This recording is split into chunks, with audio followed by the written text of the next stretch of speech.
Welcome to morning news. మనం మాట్లాడుకుందాం. తీజ్ వేడుకలలో నృత్యం చేస్తున్న సత్యవతి రాథోడ్ మాజీ మంత్రి. కొరివిలో జరిగినటువంటి తీజ్ పండుగ వేడుకల్లో మాజీ మంత్రి బీఆర్ఎస్ నాయకురాలు సత్యవతి రాథోడ్ గారు తీజ్ ఉత్సవాల్లో పాల్గొని నృత్యం చేసినట్టు మనం ఇక్కడ చూస్తున్నాం. నేడు మంత్రులతో ప్రారంభం. ములుగులో పామ్ ఆయిల్ ఫ్యాక్టరీ సంబంధించిన వ్యవసాయ భూమిని ప్రారంభిస్తానికి 4 మంత్రులు అడిగి రావడం జరుగుతుంది. నెక్స్ట్ మనం చూసుకుంటే బీసీలను చులకనగా చూడొద్దు, అధికార ధోరణితో వ్యవహరిస్తే కర్ర కాల్చి వాత పెడతారు. 42% రిజర్వేషన్లు ఇవ్వాల్సిందే, లేదంటే కాంగ్రెస్ కు మరణ శాసనం. శాసన మండలి ప్రతిపక్ష నేత సిరికొండ మధుసూదనాచారి. ఇప్పుడు ఏ టాపిక్ చూసుకున్నా ప్రస్తుతానికైతే 42% రిజర్వేషన్ల గురించి మాట్లాడడం జరుగుతుంది. నాకున్న ధోరణి, అక్కడ బయట నార్మల్గా బీసీ ప్రజలు అనుకుంటున్న ధోరణి ఏంది అనేది నేను ఒకసారి మీకు ఎక్స్ప్లెయిన్ చేయడానికి ట్రై చేస్తా. మనం బీసీ రిజర్వేషన్ల గురించి మాట్లాడుకుంటే ఇప్పుడు ప్రస్తుతం రిజర్వేషన్ల కోసం 42% గురించి ఢిల్లీలో ధర్నా చేయడం జరిగింది. అంతా ఇదొక వ్యవస్థ నడుస్తుంది. ఇప్పుడు 42% రిజర్వేషన్ బీసీ. ఈ రిజర్వేషన్లు ఓకే అయితే చట్టం వస్తే మొత్తం దీనికి సంబంధించింది ఇందులో 10% ముస్లిం సామాజిక వర్గానికి 10%. ఈ దీంట్లో నుంచి ఇది వెళ్తే ఎంత ఉంటుంది? 32% అనేది బీసీలకు ఉంటుంది. నౌ ప్రజెంట్ ఈ చట్టం ఓకే కాకముందు, అంటే ప్రస్తుతానికి బిల్లు తేయకముందు ఏం జరిగిందంటే, ఇప్పుడున్న ప్రస్తుతం బీసీలకు వచ్చే రిజర్వేషన్లు ఏంటంటే, ముస్లిం మైనారిటీ పక్క పెట్టండి, మన బీసీకి వచ్చేది 34%. అంటే ఇప్పుడు బిల్లు ఆమోదం పొందితే మనకు వచ్చింది ఎంత పర్సెంట్ నష్టపోతాం అంటే బీసీలో 2% లాస్. అంటే ఈ బిల్లు వల్ల బీసీ సామాజిక వర్గం నష్టపోయే 2%. ప్రజెంట్ ఇచ్చేదేమో 34% నడుస్తుంది, మిగతా 32 అనేది ఓకే అయితే మనకు 2% లాస్ అవుతాం అని చెప్పి బీసీ సామాజిక వర్గాలు చాలా వరకు మనకి ఇట్లా చెప్పడం జరిగింది. మరొకసారి బీసీ సామాజికవేత్తలారా అందరూ కలిసి మళ్ళొకసారి ఆలోచించండి. రాజకీయాలకు అతీతంగా మాట్లాడండి, రాజకీయాలకు అతీతంగా పోరాడండి. ఎందుకంటే ఆ బిల్లు ఓకే అయితే 10% ముస్లిమ్స్ కేటగిరీకి పోగా మిగతా బీసీలకు ఉండేది 32%, ఇప్పుడు నడిచేది 34%, మధ్యలో ఉన్న 2% మనకి లాస్ అయిపోతాం. కాబట్టి మీరందరూ ఒకసారి గమనించాల్సిందిగా మనం మాట్లాడుకుందాం. ఇది ఒక లెక్క చూస్తాం మనం. తర్వాత ఇది ఒక రకంగా చూస్తే తిరుగు ప్రయాణం తిప్పలు.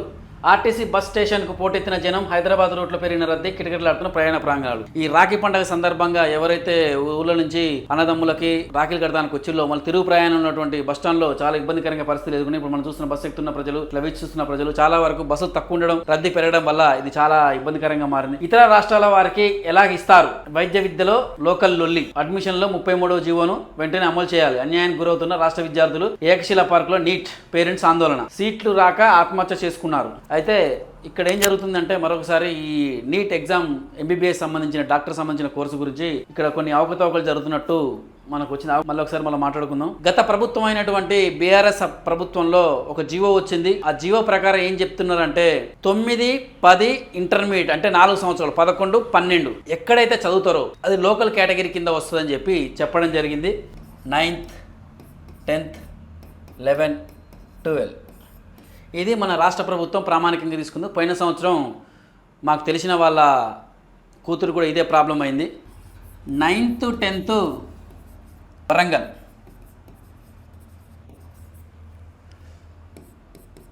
11th and 12th Vijayawada.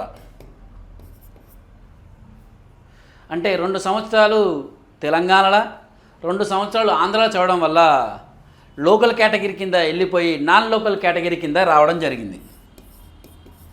దగ్గర మార్క్స్ 425 ఎబవ్ వచ్చినాయి. అయినా కానీ నాన్ లోకల్ కేటగిరీ కింద సీట్ రాకుండా చాలా ఇబ్బందికరంగా లాస్ట్ ఆప్షన్లా హైదరాబాద్ సంబంధించిన కాలేజ్, మల్లా రాజశేఖరరెడ్డి సంబంధించిన కాలేజీలో సీట్ రావడం జరిగింది. అంటే పేమెంట్ కోటాల. ఇట్లా 2 సంవత్సరాలు అక్కడ 2 సంవత్సరాలు ఇక్కడ చదివితే ఉండే ఇబ్బంది ఎందుకు? ఆ ఇబ్బందిని తీసుకురావడం జరిగింది. ప్రత్యేకంగా ఒక జీవో తీసుకొచ్చి ఇంటర్మీడియట్ వరకు ఖచ్చితంగా చదవాలి, మన తెలంగాణలోనే ఉంటేనే లోకల్ కేటగిరీకి వస్తారు, లేకపోతే రారు అని చెప్పే విధానం తీసుకొస్తే వాళ్ళు ముందు జాగ్రత్తగా పడి ఇంటర్లో, డిగ్రీలో, లేకపోతే 10th వాళ్ళు వేరే రాష్ట్రాలను పంపించకుండా, నారాయణ, శ్రీ చైతన్య పంపించకుండా హైదరాబాద్లో లేకపోతే ఇక్కడ లోకల్ని ఎక్కడో చూసుకునేవాళ్ళు. కానీ చేయకుండా ఇట్లా చేయడం వల్ల ఈ సీట్ల వల్ల చాలా ఇబ్బందికరంగా మారింది. ఇది మనం చూడొచ్చు. ఇది లొల్లి జరుగుతూనే ఉన్నాయి. సేవలు బాగున్నాయా అట. అవుట్ సోర్సింగ్ సిబ్బందిపై పనితీరుపై జీహెచ్ఎంసీ అధికారుల కితాబు. మంత్రి, కలెక్టర్ ఆగ్రహం వ్యక్తం చేసిన మారని తీరు, అయినా సంతృప్తిని వ్యక్తం చేస్తున్న సంతకాలు, పాస్ అవుతున్న బిల్లులు. ఈ అవుట్ సోర్సింగ్ విధానం అనేది చాలా క్రిటికల్ గా మారింది. దీన్ని ఎంత పెద్ద దోపిడీ ఉందంటే మనం నెక్స్ట్ తర్వాత చూసుకుందాం, మనం తర్వాత చెప్పుకుందాం. దవాఖానపై నుండి పడి రోగి మృతి. ప్రమాదవశాత్తు దవాఖానపై నుండి పడి మృతి చెందిన ఘటన మన మహబూబాబాద్ మున్సిపాలిటీలో చోటు చేసుకుంది. ఇనుగుర్తి మండలం చిన్ననాగరం గ్రామం చెందిన నాయిని ఐలయ్య 54 రోజుల క్రితం జ్వరంతో రావడంతో ఏరియా హాస్పిటల్లో ఈ ఐలయ్య అనే వ్యక్తి జాయిన్ కావడం జరిగింది. మెట్ల మించి జారుతూ కింద పడి మరణించిన ఘటన మన మహబూబాబాద్లోనే చోటు చేసుకుంది. ఆక్సిజన్ రూమ్ కు తలుపులు తీసి ఉండడంతో అదే దారి అని భావించి అందులో నుంచి కింద పడి మృతి చెందాడు. అతని భార్య యాదమ్మ ఫిర్యాదు మేరకు కేసు నమోదు చేస్తుంది. ప్రభుత్వ దవాఖాన రోగుల అవస్థలు. జిల్లా ప్రభుత్వ దవాఖాన రోగుల అవస్థలు పడుతున్నారు. వర్షాకాల సీజన్లో వచ్చిన రోగులపై డాక్టర్ నిర్లక్ష్యంగా వ్యవహరిస్తున్న బంధువులు ఆవేదన వ్యక్తం చేస్తున్నారు. రోజుకు వందల సంఖ్యల ఓపీలు ట్రీట్మెంట్లు చేస్తుంటే వాళ్ళు కూడా కొంత నర్వస్నెస్ గా ఫీల్ అవుతారు. కాబట్టి ఏదైనా రోగిపై ఇబ్బంది పడకుండా చూడడం డాక్టర్గా మీ బాధ్యత. పదునైన సేవలు అన్ని క్రమం తప్పకుండా ఇచ్చే బాధ్యత మీకు. నర్సులు ఉన్నారు, ఇంజనీరింగ్ స్టూడెంట్ మన డాక్టర్లు ఉన్నారు, మెడికల్ కాలేజ్ సంబంధించిన విద్యార్థులు మీ దగ్గరకు వస్తున్నారు. అన్ని నేర్పిస్తున్నారు. మీరు చేసే పనే వాళ్ళకి నిర్మిట్ అవుతుంది. చూసుకోండి. బాధితులకు రెడ్డి నాయక్ పరామర్శ.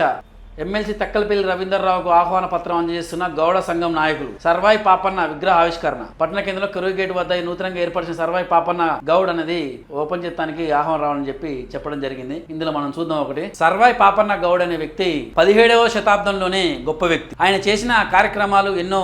మన తెలంగాణకు గానీ మన భారతదేశం మరో రాబిన్ హుడ్ అని చెప్పి ఆయనకు పేరుంది. ధనికులను కొట్టు పేదలను పెట్టు అనే సిద్ధాంతంలోనే చాలా వరకు నడిచినట్టు కూడా మనకు ఆధారాలు చూపిస్తున్నారు. భారతదేశ చరిత్రలోనే తల్లి పేరుని పెట్టుకున్న గౌతమ పుత్ర శాతకర్ణి తర్వాత తల్లి పేరుని ముందుకు చేర్చుకున్న వ్యక్తి మరో వ్యక్తి ఎవరు అంటే ఈ సర్వాయి పాపన్నే. అలా తల్లి పేరు సర్వమ్మ. ఆ సర్వమ్మ పేరు మీదనే ముందుగా సర్వాయి అని పెట్టి తల్లి పేరు ముందు జరపడం జరిగింది. ఇక్కడ ఏం జరుగుతుందంటే ఇక్కడ మనం చూద్దాం.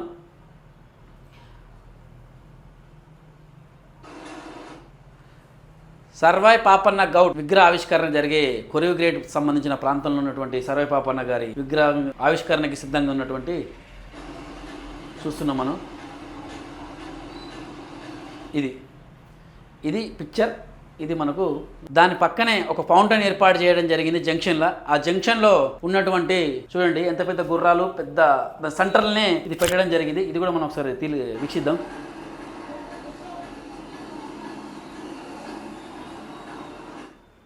ఓకే, ఇప్పుడు తర్వాత ఇంకోటి చూద్దాం.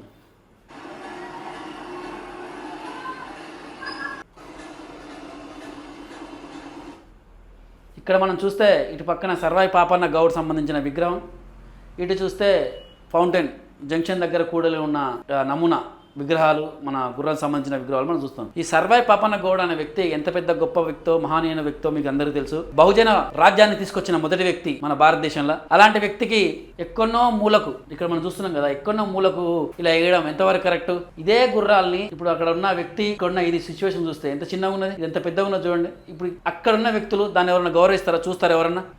ఈ గుర్రాలను తీసేసి సర్వాయి పాపన్న గౌడ్ సంబంధించిన విగ్రహాన్ని అక్కడనే మధ్యలోనే ప్రదర్శిస్తే దానికి కొరివి గేట్ బదులు సర్వాయి పాపన్న జంక్షన్ అని వచ్చేది కదా. ఇప్పుడు మనం వరంగల్లో చూస్తే రాణి రుద్రమదేవి విగ్రహం ఉంటుంది. గుర్రం మీద లేచిన గుర్రం అంటే లేపిన గుర్రం లెక్క ఉంటుంది. జంక్షనే వచ్చేసింది డైరెక్ట్. రుద్రమదేవి సెంటర్ అని ఒకటి ఆడ వచ్చేసింది. అలాంటి ఇలా పెడితే మంచిగుండు కదా. ఇప్పుడు ఎక్కడికో తీసుకుపోయి ఇటు మూలకు పెట్టి సేమ్ అసలు గుర్రాలని పక్కకే పెట్టడం వల్ల, ఇంత పెద్ద గుర్రాలు ఉండడం వల్ల చిన్న గుర్రం మీద కనబడిన వ్యక్తిని వాళ్ళని గమనిస్తారా? మళ్ళీ మూలకు ఉంది. మళ్ళీ దీన్ని ఎందుకు గౌడ సంఘం సంబంధించిన నాయకులు దీన్ని ప్రతిఘటిస్తలేరు? ఇట్లా ఎలా ఏర్పాటు చేస్తారని చెప్పి కూడా ఎవరిని ప్రశ్నించడం లేదు.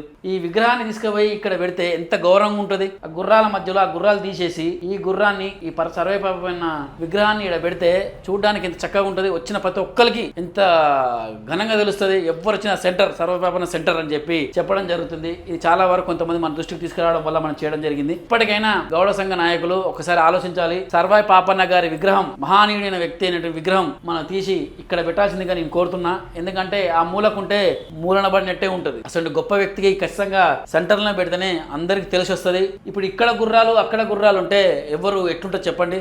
కాబట్టి మీరందరూ ఒకసారి దీని గురించి ఆలోచించి మారస్తానికి ప్రయత్నం చేయండి. నేను పోరాడేది, నేను మాట్లాడేది మీ గురించే. అక్కడ ఉంటే ఆ విగ్రహానికి విలువ ఉంటుంది, ఆ వ్యక్తికి విలువ ఉంటుంది. కానీ ప్రజల దృష్టిలో అది అవుపడదు. ఎవరు వాళ్ళ చెక్కిన వాళ్ళ పనుల మీద వెళ్ళిపోతూనే ఉంటారు. అంత పర్టికులర్గా చూడరు. కాబట్టి ఈ విగ్రహాల మధ్యలోనే పెడితేనే, ఈ గుర్రాలు తీసేసి ఈ విగ్రహాన్ని ఆడ పెడితేనే సూపర్గా సెట్ అవుతుంది. జంక్షన్ వచ్చేస్తుంది, అన్ని రకాలుగా బాగుంటుంది. ఇక తర్వాత మీ ఇష్టం. రేషన్ డీలర్ల పరేషాన్. ఆగిపోయిన కమిషన్, ఆర్థిక ఇబ్బందుల్లోనే డీలర్లు, కోట్ల రూపాయలు పేరుకుపోయిన బకాయిలు, గౌరవ వేతనాల హామీలు ఏమాయే, రేషన్ షాపులో బిల్లింగ్ చేస్తూ ఇస్తున్న విషయం, దొరికిన చోటల్లో అప్పులు చేసి షాపులు నడుపుతున్న గొర్రె వెంకన్న కేసంద్రం మండల రైల్వే ఎలక్షన్. ఇప్పుడు రేషన్ డీలర్ సంబంధించింది సన్న బియ్యం వస్తుంది, అన్ని రకాలుగా మంచిగా ఉన్నాయి కాబట్టినే ఓకే. వాళ్ళ గౌరవ వేతనం కావాలని చెప్పి ఎప్పటి నుంచో టీఆర్ఎస్ గవర్నమెంట్ ఉన్నప్పటి నుంచో పోరాడతారు. ఈ కాంగ్రెస్ ప్రభుత్వం వచ్చే ముందు హామీ కూడా ఇవ్వడం జరిగింది, గౌరవ వేతనం ఇవ్వడం జరుగుతుంది. మీకు మీ గౌరవం కూడా మాకు కూడా ఇంపార్టెంట్, మీరు చేసే ప్రతి ఒక్క పని కూడా మీరు కూడా చేయడం జరుగుతుంది, మీ ద్వారానే మేము చేయాలి కాబట్టి అని చెప్పి చెప్పడం జరిగింది. అలా చూసిన తర్వాత అధికారంలోకి వచ్చిన తర్వాత వాళ్ళ హామీ ఏమాయి అని చెప్పి వాళ్ళకు క్వశ్చన్ చేయడం జరిగింది. 5 నెలల కాంచి వాళ్ళకి రావాల్సిన కమిషన్ బిల్లులు ఇవ్వకపోతే వాళ్ళు అప్పో సప్పో తెచ్చి ఆఫీస్ రేషన్ నడపడం జరుగుతుంది. రేషన్ షాపు నడపకపోతే ఇటు ప్రజల నుంచి ఇటు అధికారుల నుంచి తీవ్ర వేధింపులు కూడా రావడం జరుగుతుందని చెప్పి వాళ్ళు భయపడి వాళ్ళు దొరికిన చోట్ల అప్పు తెచ్చి పెట్టడం జరుగుతుంది. ప్రస్తుతం ఉన్న ఈ ప్రభుత్వంలో పెండింగ్ బిల్లుల విషయం కూడా చాలా వరకు చర్చనీయాంశంగా మారింది. గత ప్రభుత్వంలో ఉన్న పెండింగ్ బిల్లులు, ఈ ప్రభుత్వంలో వచ్చిన పెండింగ్ బిల్లులు అన్ని పెండింగ్ బిల్లులు ఉన్నాయని చెప్పి చాలా వరకు మనవేదన గురవుతున్న కోట్లు పెండింగ్ ఉండడం వల్ల సరైన పని చేయలేకుండా చాలా మంది ఇబ్బందులు పడుతుందని చెప్పి ఒక దృష్టికి రావడం జరిగింది. రైతు బీమా దరఖాస్తులను అవకాశం ఓకే చేసుకోండి. పారామెడికల్ ల్యాబ్ టెక్నీషియన్ నూతన కమిటీ ఎన్నిక, నూతన అధ్యక్షుడిగా నియామకం అందిస్తున్న దృశ్యం ఓకే. సర్వే పాపన్న గౌడ్కి ఇప్పుడు నేను చెప్పిన కదా ఇవ్వడానికి అదే చూసుకోవాలి. కేసంద్రం మున్సిపాలిటీలో జరిగిన బోనాల పండుగ నిన్న కేసంద్రంలో, మహిబాద్లో ఇట్లా చాలా రకాల చోట్ల భారీగా బోనాల పండుగ జరిగింది. ఈ బుధవారంతో లాస్ట్ కాబట్టి ఎవరైతే ఉన్నారో వాళ్ళందరూ మంచి ప్రశాంతంగా చేసుకోండి. అలాగే నిన్న తీజ్ పండుగ కూడా జరగడం జరిగింది. గృహజ్యోతి విద్యుత్ వినియోగించుకోవాలి. ఇది మాత్రం గృహజ్యోతి అనేది చాలా వరకు వచ్చేస్తుంది. 200 యూనిట్లు లోపున్న వాళ్ళకి ఎగ్జాక్ట్ గా 0 బిల్ వచ్చేస్తుంది. అలా డోకానే లేదు. కొంతమందికి రావట్లేదు అని చెప్పి కూడా ఉన్నది. అది కూడా త్వరలో సర్దుబాటు చేస్తారని చెప్పి ఘనంగా వెంకటగిరిలో బోనాల పండుగ ఓకే. ఇది మన వార్తలు చూస్తున్నాం. ఇక్కడ నుంచి మన వార్తలు, మన ఇన్స్టిట్యూషన్లు ఎవరికి ఏదున్నా కానీ నాకు వాట్సాప్ చేయండి. నా నెంబర్ కూడా మీకు డిస్ప్లే చేయడం జరుగుతుంది. ఏదున్నా మీకోసం నేను ఉంటా అని చెప్పి చెప్పడం జరుగుతుంది. Thank you.